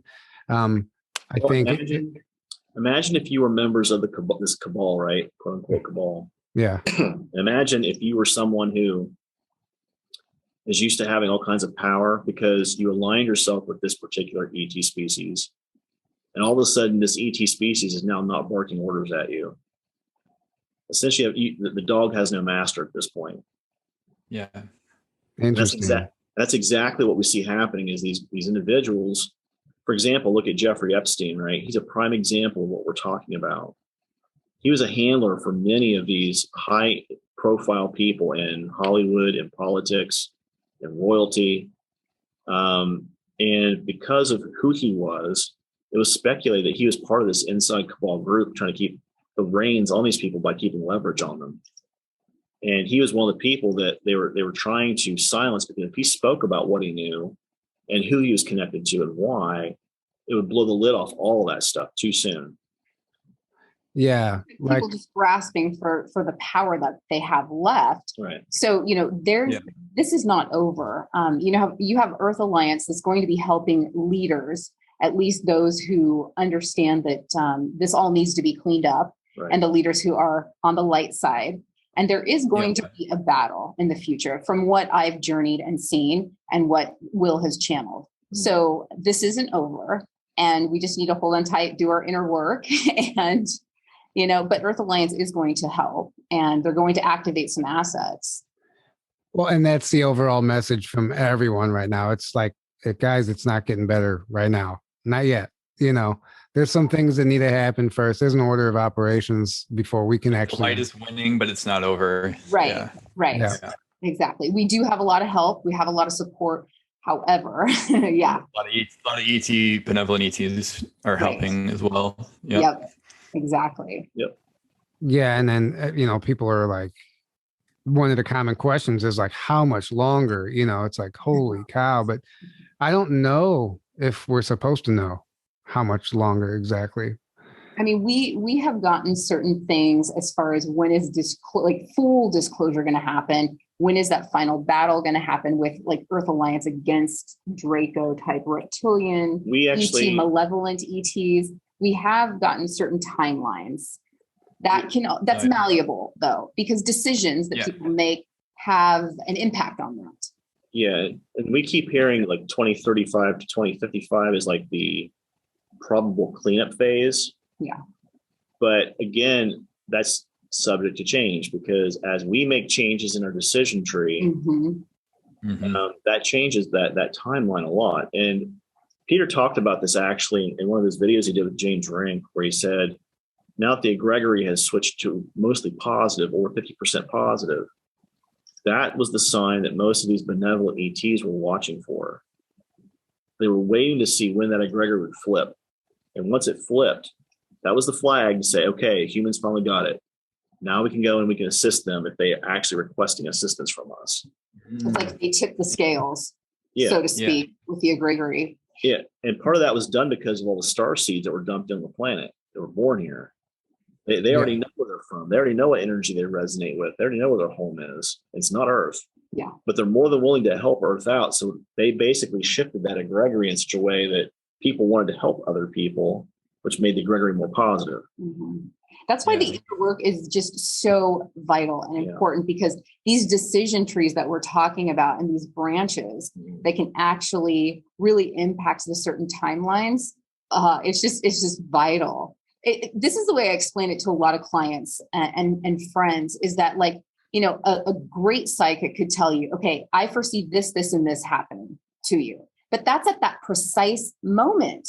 I mean, an hour later, you could make a different decision and a whole decision tree could happen. Bingo. It's never set in stone. Yeah. Because depending on your choices in the present, it's always altering what will happen. Yeah. Right. And there's probable futures. And that's what like even Looking Glass and technology is like, yeah, they're seeing a probable future based on the trajectory of where you're at right now, but that can always change based on what happens or what decisions you make. Absolutely. Yeah. So, and like we say, things change in the fog of war. I mean, literally by the minute, by the hour, things can change. You may have a plan and you might have to toss that plan because of something, because of a decision that's made. Actually, Johan, I think I remember you talking about one of your missions where, was it you maybe, that you made a decision that threw everything off? Was that you? Yeah, I've had a few of those. Yeah, like they had already looked at Looking Glass and saw how it was going to go, but then a decision was made that threw everything off, and then now it didn't play out that way because of that one decision. Along those same lines, I just recently saw something that was so unique to me that I had never seen up until that point. And I was basically visiting with a girl who I knew was a starseed. And I saw that she had been in the programs. And I saw that just prior to her incarnating into this realm, there was a malevolent group after her, chasing her. And what she did is she went through a timeline portal. It's almost like she was a quantum leaper. She went through this timeline portal, but before she did, she scanned the timelines. She saw a woman who she knew was about to conceive. She hopped into that timeline. So she knew that mother was going to have the baby, her, and she got away from this malevolent group. And the thing is, what she didn't realize is that, okay, well, everything that she was trying to get away from there, she now has to take care of it here. So, like wherever you go, there you are. So it's not like all of a sudden, oh, clean slate, like voila, you get everything just brand new. No, you still have, these different incarnations where you still have to practice, you still have to clear, you're never running away from anything. Yeah. Well, it's just like the couple that tries to save their relationship by having a child, or it's like moving to the beach because you think that's it's going to change because you're living by the beach now and all your problems will melt away. No, they're all going to just get, just get into it. Well, I mean, you might enjoy your evenings a little more, but yeah. But I totally get your point. Yeah, it's, absolutely. It's like we have these whole lessons and experiences we have to go through, and you cannot, like you said, you can't escape it. It's just going to show up in a different form if you try to outrun it, and you're going to have to face it at some point. Like what you don't, you repeat, what you don't repair. It's that whole thing. When you don't learn your lesson, it's going to keep showing up until you learn it. So until true. you go through it. Yeah. I mean, and I'm a living example of that. We all are, in some way, so guys, help people understand where they can find you, and what you guys actually do, your service, all that stuff. So you can go to our website. It is jodiandwill.square.site is the URL for our main site. At the very top, you can actually go to a scheduling link and you can schedule it by appointment, or you can just buy the appointment and we'll schedule it for you, however you want to do it. As we've said previously, we do a lot of energy work, like Reiki work. We've done etheric attachment work. We've done chakra balancing. We've done all kinds of stuff. And of course, some of these we would consider to be basic services. We then have some of our mid-tier services, which are more like people that need more in-depth work. And of course, then we have the premium tier stuff, which is more like the SSP information access stuff, because it requires time and energy to do all that. I literally have to channel a bunch of stuff before I even get into that session. So, but yeah, it's a lot of work. And the thing is that that's where people, if they're trying to figure out how to work on that portion themselves, if it's there, then we can help them access that and do that. And I also do shamanic journeys. And oftentimes what shows up for people who have questions is my guides. They will give me certain information that sometimes will seem metaphorical, sometimes it will seem literal. But what happens is if the client who will interpret all that information, I'm just the messenger, the way they interpret that information, sometimes it'll be like, oh, I get it. Okay. But maybe it'll come and they'll have an aha moment in a week, 2 weeks, a month, 6 months down the road. But it's like it unfolds for them, and they have those answers. The same thing happens in our coaching sessions. We do coaching sessions as well. And the same thing happens there. I'll have clients who initially, as they're taking notes and they're recording stuff, they may not get it that day, but we'll have these moments where we get an email 3 or 4 days later, and they're like, holy crap, you said such and such, and I just lost my mind. You know? Or the next day, this person I ran into said this to me, or, oh, I just got this book and I don't know how it just literally almost fell off the shelf, so it's just everything that they were supposed to tie into what we had told them did. It was just this beautiful unfolding. And we've had the most amazing emails back from our clients, and we have clients around the world, and it's just beautiful. Yeah. It's really amazing. So it's Services with Jodi and Will. And we also have a Facebook page, Instagram as well. Yeah. Yep. And like I said, if you go to our Facebook page, we have the link to our actual Square site in there as well. So you essentially, the premium tier, whatever you call it, you assist with memory retrieval in a way. So okay, that's good to know. Because I know there's people out there looking. And by the time we see you guys May next year, we'll probably should already have our level 2 QHHT stuff already done. Yeah. So that's nice. That's the knock on wood plan. Yeah. We're in the middle of working on that. But that is a goal that we do want, because we recognize that some folks may not be comfortable with the SIA portion, the SSP information access. Maybe they want to pull it from themselves to verify it. And that's another way you can confirm what's being told to you is you have the stuff that's being shown to you by my alters, and then you do the QHHT, and it comes from inside of you verifying what you've actually seen, or vice versa, right? Yeah.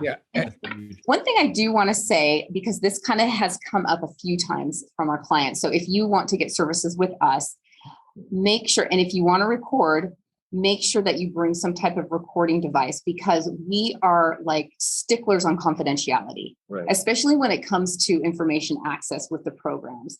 So if you request, hey, push that record on the Zoom, we'll do it for you.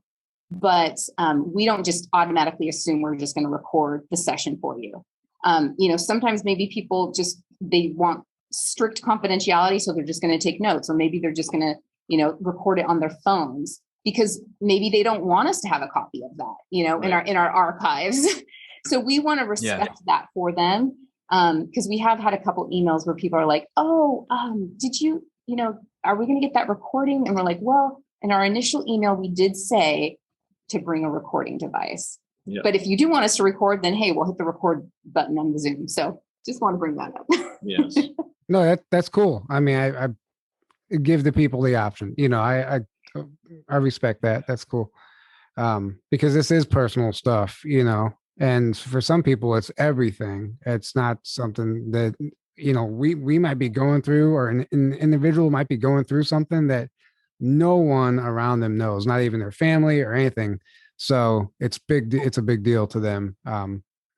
Hopefully we all get to the point where we're just ready to be open, because once you're open and you start speaking your truth, your whole life changes, because everything that doesn't belong falls away, and you start attracting everything that does belong, including the people, and it'll actually help you on your healing journey, and you're not fighting anymore. So yeah.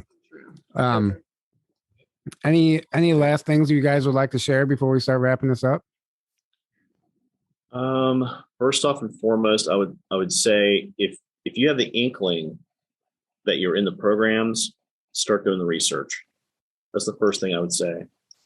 Secondly, journal. Journal your dreams, your screen memories, everything, journaling. Because what you'll notice, even in a screen memory, you'll see certain repetition patterns in the dream that may show that it's actually the screen memory or not.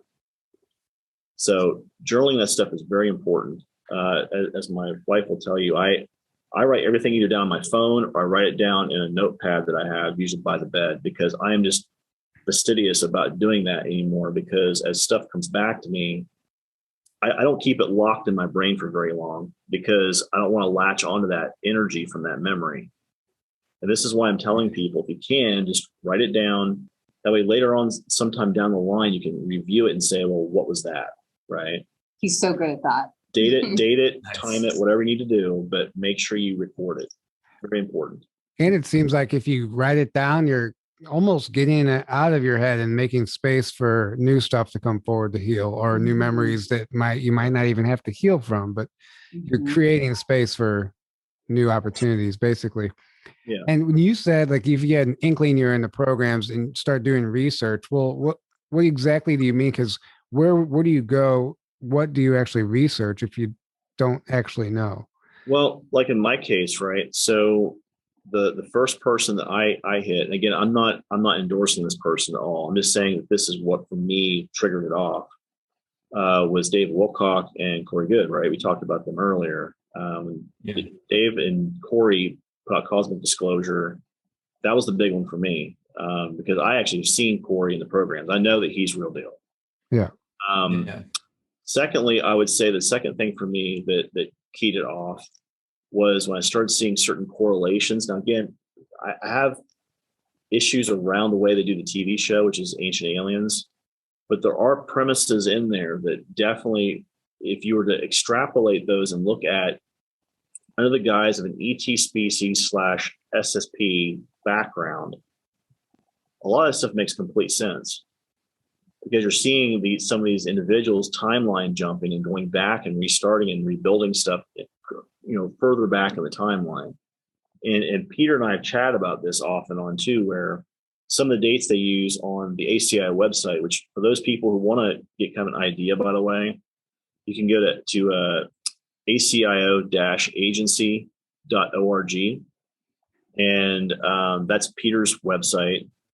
And basically he breaks down a lot of these big groups, these big corporations. Understand the dates in there. This is where Peter and I have our difference of opinion, right? So Peter says that they were started at that timeline. I keep telling him, well, you're forgetting the part where they used looking glass to jump back to that portion of the timeline and take all these technicians and money and whatever with them. So this is where, again, if people knew the full scope of what they were looking at, they would be utterly shocked and amazed. and not in a good way, by the way. There is a horror portion of this too, the cost of human lives and the slavery aspect and all this other stuff that comes up with it, right? And lastly, I would say if you're trying to do research today, also, I would say you can check out Gaia TV, great place to look. You can look at Super Soldier Talk, which is James Rink's channel.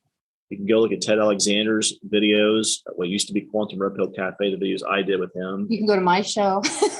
Yeah. I've actually, interviewed super soldiers on Guided. Project Camelot would be another good resource.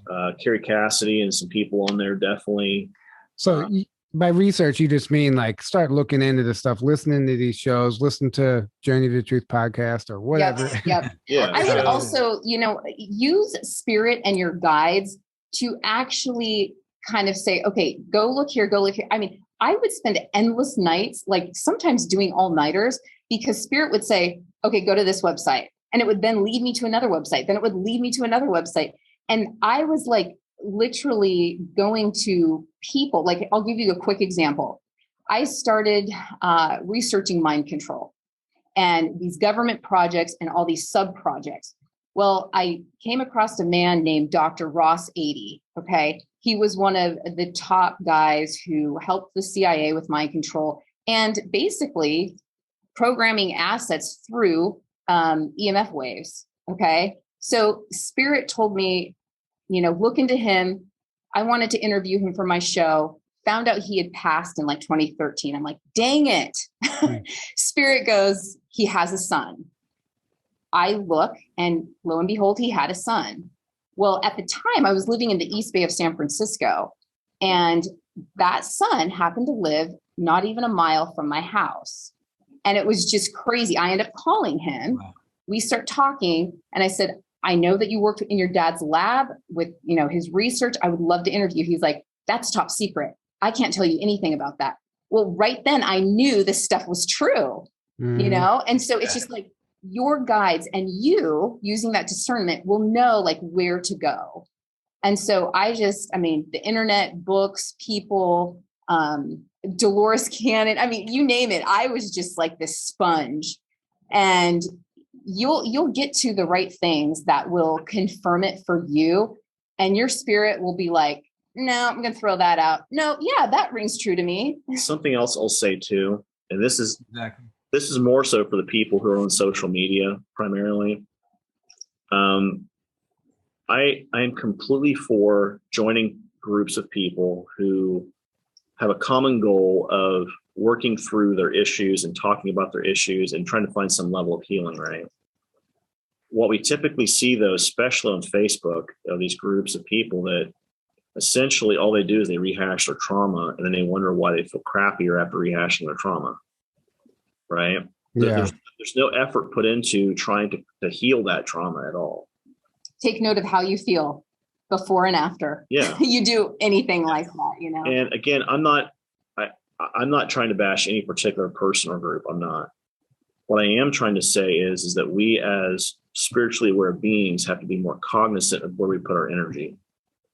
And that's why you noticed, like for me, for example, I don't involve myself in certain groups or certain social media sites because it just does not serve my energy in order to do that. So again, people want to connect with us on Facebook. You can look at our services with Jodi and Will page. You can go to our website and get services to us there. But typically, like for example, with your guys' events coming up in May of next year, right? Mm-hmm. We're doing that event because we feel earnestly that this shift needs to be put out into the mainstream. It needs to be, kind of kicked in the ass through the door to get out in the mainstream. Yeah. And that's what we're trying to do. We're trying to give that kind of nudge or kick to kind of shove it out through the door so people in the mainstream can see it. Mm-hmm. Exactly. And that's kind of the whole idea, the concept of the conference is I didn't want to just, it's strategically put together to, like I said, build a case for this stuff. And I'm hoping that locals and people come and new people are drawn to this. And, even though they've heard all the speakers talk before, there's going to be new information. and there's energy exchanges. You meet people there. It creates a ripple effect every time there's a conference. And the reason I even got into this stuff was because of my interest in the secret space program. So I know there's something there. Obviously, it resonates deeply, and it's a passion. So if we can keep that going and keep that information going and make it relevant and make it mainstream, the more we do this, the better. By the time I came out in 2017, 2018, when I started talking about this more publicly, there were already about 50 people out who had been talking about this in the mainstream, most of them completely unknown, unless you were really into ufology and studying all this stuff, right? But what happened is that as people like, James, myself, Ted, and others have started to kind of put these pieces together, what we're noticing is there is a repetition in the story. And the repetition is that we humans have had a consistent and constant interfacing with these ET species. It's happened for decades, maybe even longer than that, maybe millennia. And what we need to do is wake up to the fact that things are not all exactly what they seem. There's a definite portrayed image being put out there to keep the masses calm. And then you have the reality. And what we're talking about with these programs is a reality. Or subdued, right? Well, again, I'm not trying. Okay, so I have to be very careful about imagery and how we talk about these programs too, because if I was to talk about it the way she and I have talked about it in terms of what we remember, like the wall aspect of it, I could traumatize people just by talking about it. Yeah. Because it's that visceral for us. So that's not what this is about. This is about us giving an accurate depiction, A, of what happened, and B, how do we show people, yes, there is a light at the end of the tunnel that you can move toward and gain some level of healing once you get to that light. And also, I just want to add, with my research, I know these things are true. I have interfaced with skeptics of all sorts. And the thing is, I am coming from a news background. I mean, my background is as an anchor reporter. I've worked at NBC, ABC, CBS, Fox. And now if I shared this, on those sources, those news sources, I probably, and I actually have said goodbye to those sources because they would be like, you're crazy. But the thing is I feel so passionately about this and know that these programs exist that I would expose them in a heartbeat. I've even pitched them to news directors. And one of them said, sure, we'll do stories like that. You can kind of be the paranormal correspondent. Well, I got hired in Oregon and he put the kibosh on that. And I was just like, what?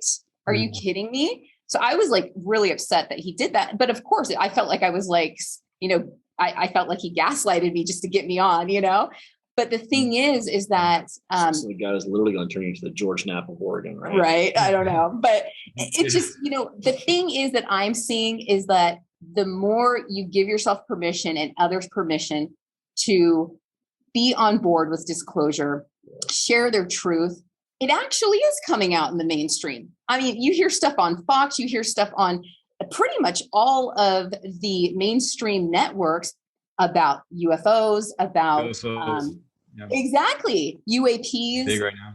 Right. So there is soft disclosure coming out, even with that huge report that came out. Sure, they're not sharing everything, but it's a start. And I would say this too, by the way, just as a side note to this. We were talking earlier about this idea of people looking at the media, people looking at other sources to try to find information about this stuff. Again, if you're journaling this stuff and you're writing this stuff down, find out what jives with you first, right? Because again, we talk about this idea of confirmation, right? Self-confirmation is one thing, but when you have an outside source that says, oh yeah, by the way, what you actually saw was what you saw, and it's the truth, that's a whole other bailiwick. So that's why I keep telling people, it's one thing to say, this is my story and it's true. It's another thing to have an outside source saying that, right? A confirmed outside source, someone who has no skin in the game, right? Yeah.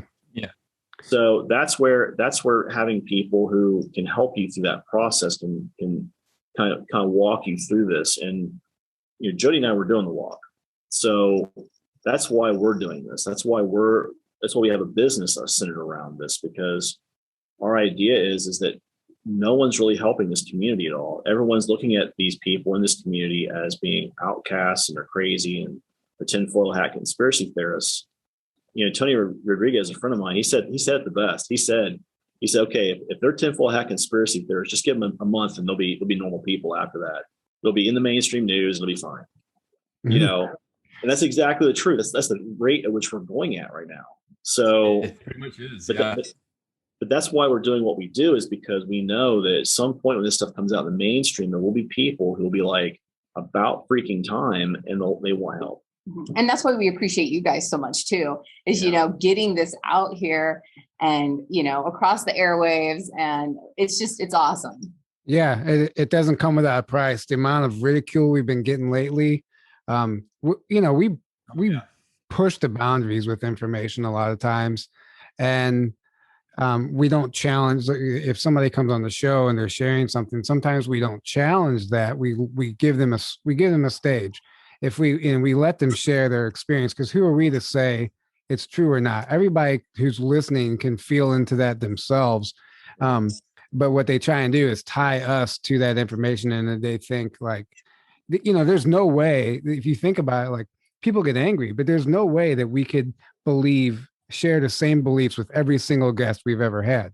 Right. Now we try to have on people that we know generally their information, we agree with it, and we're trying to get, but that doesn't mean every single thing they believe and say it's going to be line up with our own, and that because we have them on the show, every single thing they say we're promoting, which a lot of people just assume, and that's where we have to make a disclaimer there. Exactly, and that's what I'm trying to do. But generally, we generally do. Yeah, if there's too big of a thing that somebody is pushing or believes, then we try to stay. We don't want that getting out there.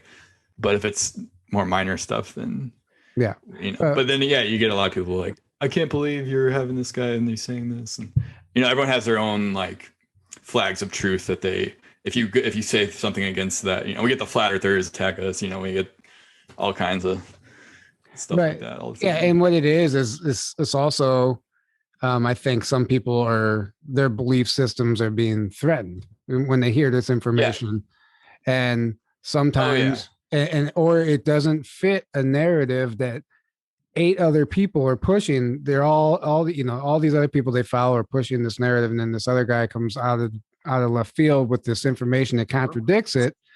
That's what happened with me. That's what happened with me when I first came out with James's show. When I first came out with my testimony, you guys probably remember watching videos, I'm sure. I came out, I talked about my testimony. I said, this is what I believe. This is what I've been through. Over time, I've released more information because I felt that the ground was fertile enough, metaphorically speaking, to plant those seeds of information so people could kind of do their own research and say whether or not I'm crazy or not. And over time, people have said, you know what, there's all these other people that have said the exact same thing you said, maybe a little differently, but it is the exact same thing, generically speaking. So this is where, again, you have outside confirmation showing what you're saying is the truth, and it's repeated over and over and over again. Yeah. That's, again, a whole other bailiwick. And we get those too. Jodi and I, we've had some individuals who we could name by name who they love to email us and call us and be like, you guys are such frauds, you're blah, blah, blah, blah, blah. Yeah.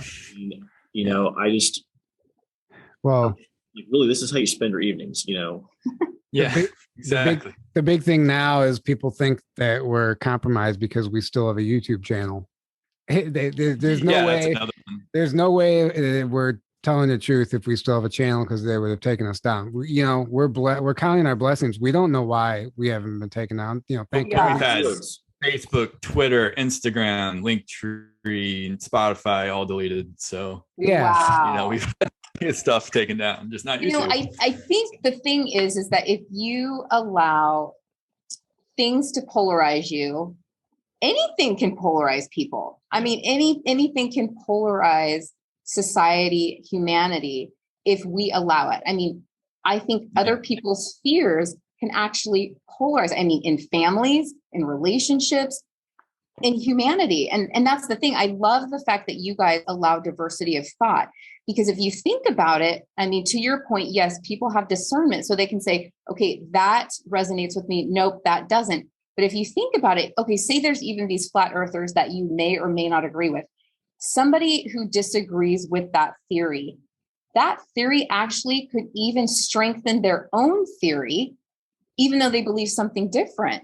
So you never know the nuances that you can take away from even somebody you disagree with, because I just feel like every story is unique. Every belief could be taken in a way that strengthens you if you allow it, if you allow your heart to be open and not just be like, oh, forget them, I'm closing them out of, just everything. It said this one thing I don't agree with, so I'm just going to shut out. Yeah. Right. Baby out with the bathwater type thing. Yeah. Exactly. And it comes down to with like, we have to remain open-minded too. This is, our name is perfect. Journey to Truth. It's not the truth as we see it. If we, if we were just putting out like one narrative that we knew like our fans like agreed with, what's the point? Yeah, that's such a good point, Tyler. We're on the journey as well. That's what people like. It's right. not saying we have it all figured out. Exactly. We're on this journey. Yeah. Aaron and Tyler, I love that. I think that's beautiful. Yeah, absolutely. Thank you. Yeah.